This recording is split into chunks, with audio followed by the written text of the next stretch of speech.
जो हम एकांत में पापाचरण करते हैं तो बिना किसी अन्य का सहयोग लिए वो महाबली कर्म हमको हर समय भयभीत, विषाद युक्त, चिंता युक्त, क्लेश युक्त, अपमान की संभावना मात्र से भयभीत हो जाता है।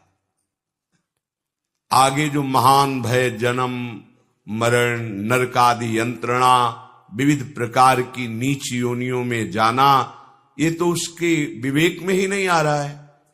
वो वर्तमान के भय विषाद से जलता रहता है। इसलिए हमें अत्यंत आवश्यक है भगवत प्राप्ति।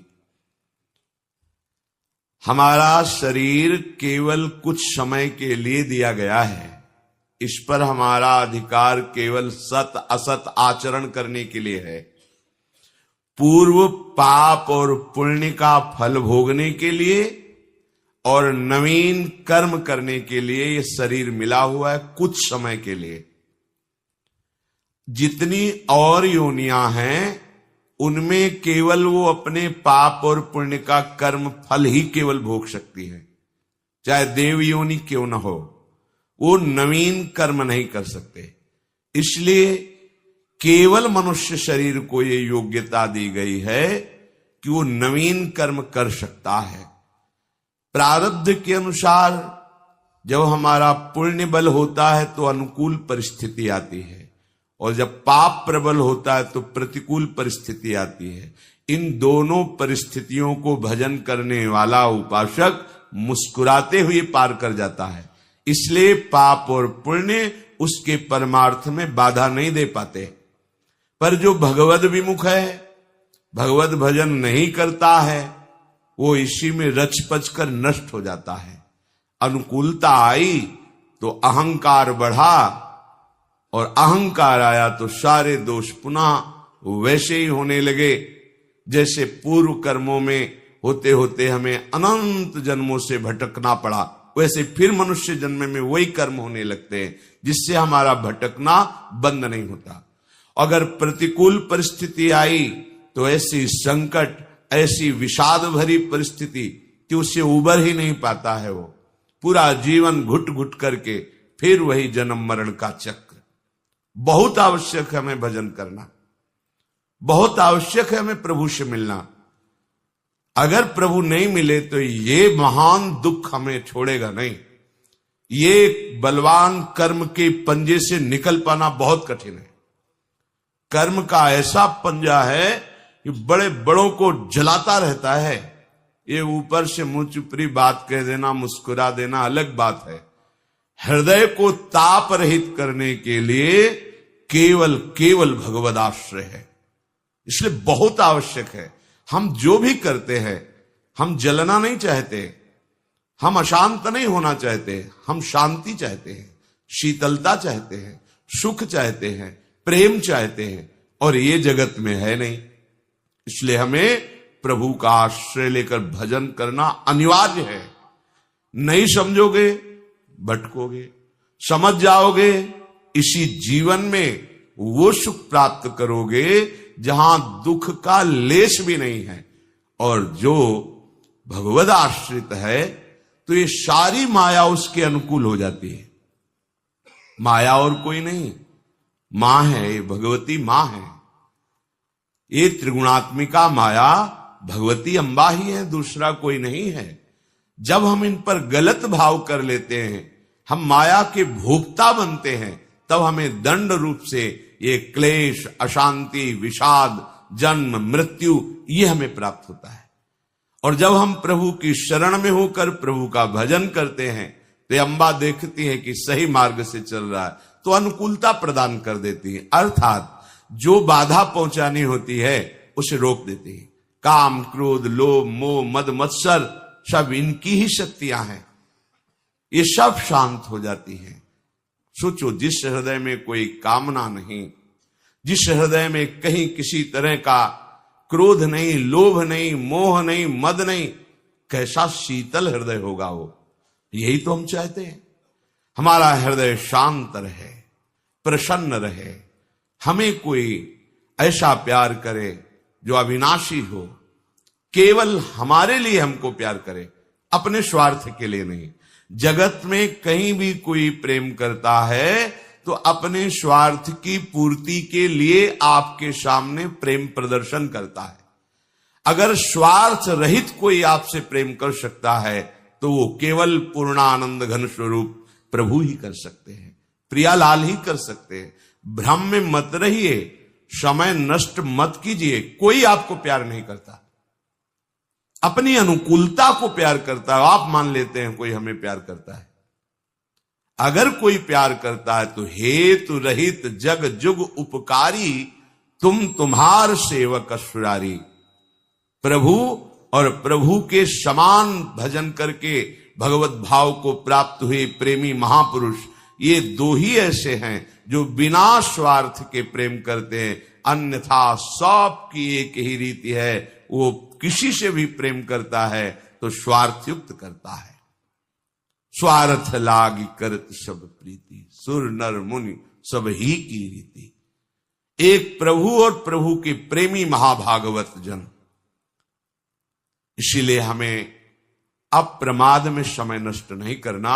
श्री भगवान कह रहे, जरा मरण मोक्षाय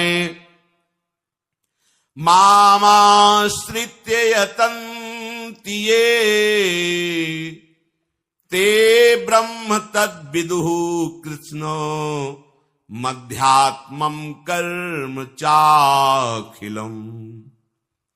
वृद्धावस्था और मृत्यु से बहुत जल्दी मुक्ति पा लीजिए, भगवान आदेश कर रहे हैं।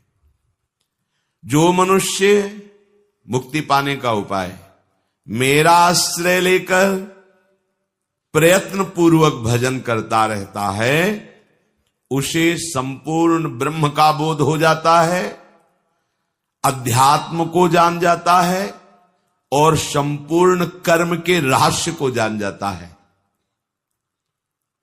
जो जरा मरण से मोक्ष पाना चाहता है, पहला उपाय है श्री भगवान की शरण।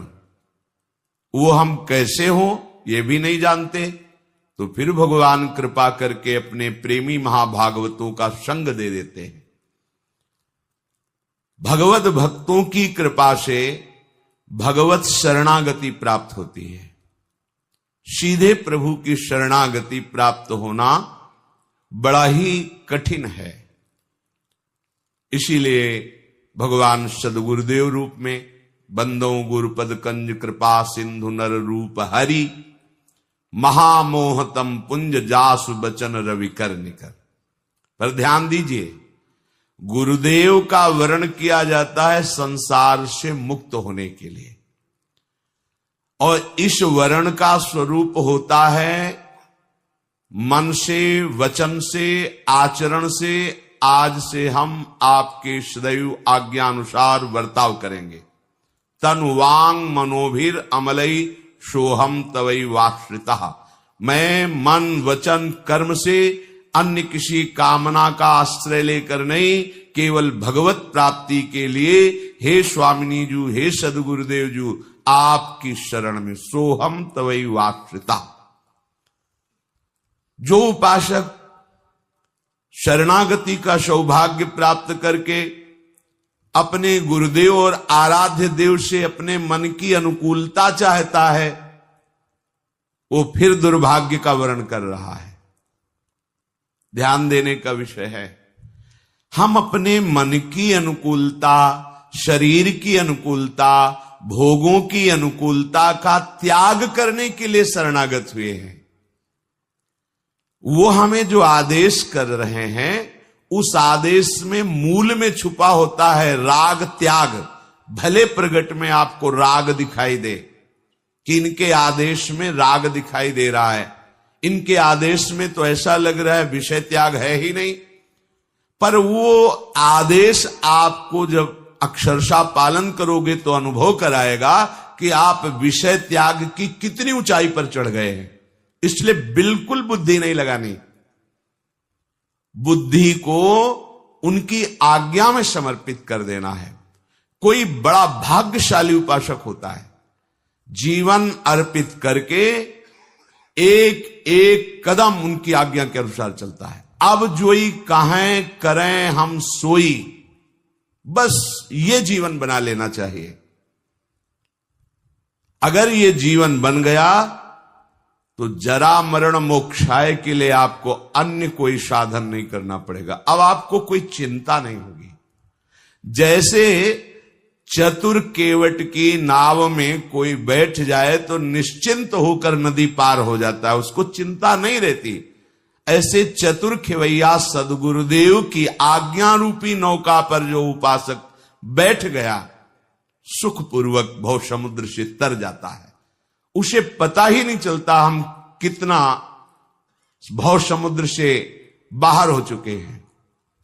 और जो तैर करके जाना चाहता है तो अथाह और अगाध है, बड़ा मुश्किल है। कोई बिरला तैर करके जाना, कोई बिरला। उस बिरले में भगवान या भगवान ही कृपा करके ऐसा बल दे, जो निर्विघ्न पंथ निर्वाही सो कैवल्य परम पद लहाई। और वो कैवल्य परम पद जो भगवद आश्रित गुरुदेव की आज्ञा पर चलते हैं, उनको ऐसा सुख प्राप्त होता है, दीयमानम न गृहणंती, वो देने पर भी उसे स्वीकार नहीं करते। नहीं चाहिए परम पद, बस आपके निरंतर संग में, आपकी मुख माधुरी का पान करते हुए, लीला गुण का गायन दर्शन करते हुए सदैव हम आपके श्री चरणों की दास्ता में रहे। मुझे और कुछ नहीं चाहिए। दीयमानम न गृहणंती बिना मत सेवनम जनाहा। हम शरणागत के भाव को समझें।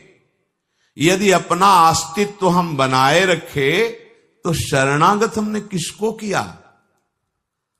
तन हमारी अनुकूल वृत्ति के अनुसार, मन हमारी अनुकूल वृत्ति के अनुसार, वचन हमारे जैसे मन में आया वैसे बोले, और हम अपना अस्तित्व स्त्री पुरुष शरीर आदि को लेके। तो शरणागत आपने किसको किया? एक नाटक ही तो किया, आप शरणागत तो हुए नहीं। शरणागत तो तनु वांग मनोभिर अमलई सोहम तवई वास्यता। तनु ये बिक गया, आप जैसा गुरुदेव आदेश करेंगे।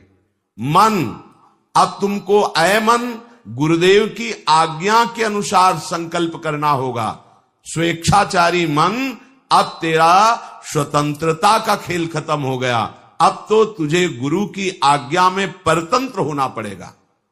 जिसका मन गुरुदेव की आज्ञा में परतंत्र होता है, माया उसे कभी परास्त नहीं कर सकती।